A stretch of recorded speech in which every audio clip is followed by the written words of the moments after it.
জনগণ এবার ভোটে তাদের হাতে হারিকেন ধরিয়ে দিয়েছে। নামটা লিখতে জামাতে ইসলামী বাংলাদেশ, দেখবেন ওরা ইসলামের নামও রাখবে না, রাজনীতির হীন স্বার্থ চরিতার্থ করবার। দেখবেন আপনি একটা স্কুল অফ থট বলছে যে বিএনপি সংবিধানকে সমুন্নত করতে চাচ্ছে, আর একটা স্কুল অফ থট বলতেছে বিএনপি সংবিধান করে করে 91 সালের ওই যে তত্ত্বাবধায়ক সরকার, আরও এরকম অনেক কথা বলে।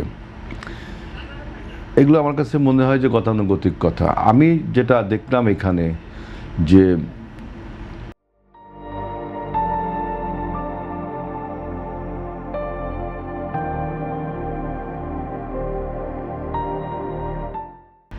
কনসেনসাস কমিটি এখানে একটা মূল ভূমিকা পালন করছে। সাইদবা যেটা বলছে যে এরা একটা সমস্যা রাজনৈতিক চাল দিয়ে গেছে। দেখেন কনসেনসাস কমিটি তারা এই যে গণভোট অধ্যাদেশ জারি করছে। কি গণভোটের প্রয়োজনটা কেন হচ্ছে? জুলাই সনদ বাস্তবায়নের জন্য। সমস্ত রাজনৈতিক দল committed to implement the July charter, but to take more will from the peoples. জনগণের আরও প্রত্যাশাকে নিয়ে এটাকে আরও আপনার সিগনিফাই করার জন্য যে আমরা গণভোটে গেলাম। সেখানে 71% লোক ভোট দিয়েছে যে গণভোটের রায় হলো জুলাই সনদকে বাস্তবায়ন করতে হবে। এখন ওই ঐক্যমত কমিশন কারোর সাথে কথা না বলে তারা একটা প্রেসিডেন্ট অর্ডার জারি করলো। প্রেসিডেন্ট অর্ডার, এই আদেশ, এটাই সমস্ত নষ্টের মূল আজকে। আচ্ছা, আলী রিয়াজ সাহেবের ওই যে কনসেনসাস কমিটি, যে ভাই বললেন না যে একটা পলিটিক্যাল চাল দিয়ে গেছে, এইটা হলো চাল। আমার ধারণা অন্য কিছু চাল থাকতে পারে। আমার বিবেচনায় যে প্রেসিডেন্ট যে অধ্যাদেশ দিল সেই অধ্যাদেশটা দিতে পারে কিনা এটা নিয়ে একটা বিতর্ক হবে। তারা জানে অধ্যাদেশ না আদেশই, আদেশ, সরি আমার ভুল হয়েছে, সরি এটা হবে অর্ডার, নট অর্ডিন্যান্স। অর্ডার দিতে পারে কিনা এটা আলী রিয়াজ সাহেবরা জানেন না, ওরা তো পলিটিক্যাল সায়েন্সের ছাত্র, ওরা জানেন যে এটা প্রেসিডেন্ট দিতে পারে কিনা। এটা নিয়ে একটা কেওয়াস হবে, দিলেন প্রেসিডেন্টকে দিয়ে একটা অর্ডার দিয়ে, কেওয়াসটা বাদিয়ে দিল। অর্ডারে লিখলো যে 4টা পয়েন্ট, এই 4টা পয়েন্ট গণভোট হবে। 4টা পয়েন্টের প্রত্যেকটা কিছু ওই জুলাই সনদের ভিতরে আছে। ওটাকে আবারও এক্সট্রাক্ট করে বেরোয় আনলো, বেরোয় 4টা পয়েন্ট দিল, এই পয়েন্টে আপনার ভোট হবে। উনি সেখানে সেই আদেশে লিখলো, ওই সাইদবা যেটা বলছে যে গণপরিষদ মানে সংবিধান সংস্কার পরিষদ, লিখলো যে জুলাই সনদ বাস্তবায়ন উইদিন ব্র্যাকেট সংস্কার পরিষদ বাস্তবায়ন অধ্যাদেশ, মানে জুলাই সনদ বাস্তবায়ন অধ্যাদেশ, এটা ব্র্যাকেটে লিখে দিল সংস্কার পরিষদ। এই জায়গা হলো সমস্যা।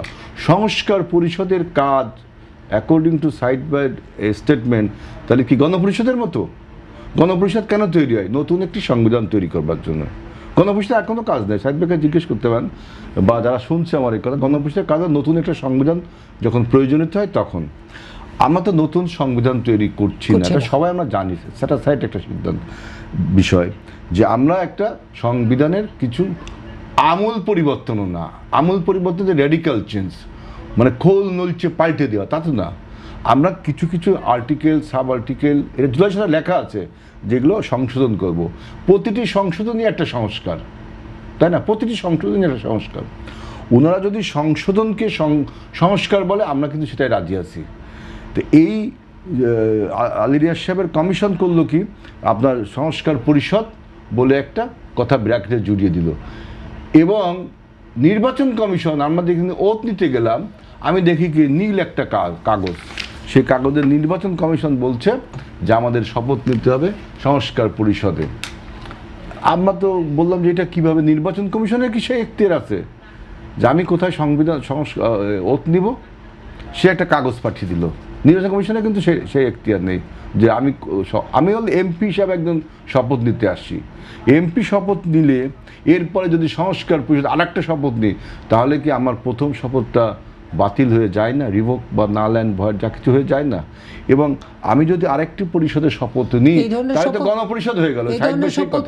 জামাত এনসিপির এমপিরাও নিয়েছে, সবাই নেয়নি। ও তো ওদের পলিটিক্সে তো এইখানে পলিটিক্সটা কি, যে জুলাই চেতনাকে, জুলাই সনদ, এই শব্দ, এই টার্মিনোলজিগুলোকে নেক্সট স্টেপ ফেরি করতে হবে কীভাবে ফেরি করবে দেখেন, আমি এই জন্য দেখেন জামাত ইসলামের পলিটিক্সটা দেখেন, ওরা এতদিন রাজনীতিকে অপব্যবহার করে ধর্মের মধ্যে ভেদাভেদ সৃষ্টি করে দিয়েছে, রাজনীতির একটা অপব্যবহার করেছে, ধর্মকে ভেদাভেদ করে দিয়েছে। আজকে আমাদের ইসলাম ধর্ম এই 55-26 বর্গ মাইলে যারা পালন করি, এদের মধ্যে জামাতের এই থিওরির কারণে কিন্তু অনেক ভেদাভেদ চলছে। এমনিতেও আমরা সৃষ্টি থেকে ইসলাম ধর্মে অনেক স্কুল অফ থট আছে, জামাতের মধ্যে আরেকটা থট নিয়ে চলে আসলো। এইটা এই ধর্মটাকে এখন আর সে রাজনীতি আর সে গেইন করতে পারছে না, কারণ ইতিমধ্যে সে ঘোষণা দিছে যে সে শরিয়ার আইন পাশ করবে না। আপনি ইসলাম প্রতিষ্ঠা করবেন, শরিয়া আইন করবেন, এটা কোন ধরনের কথা? পানিতে নামবেন, আপনি পানি লাগাবেন না, নদীতে নেমে পানি লাগা, এটা হয় না তো।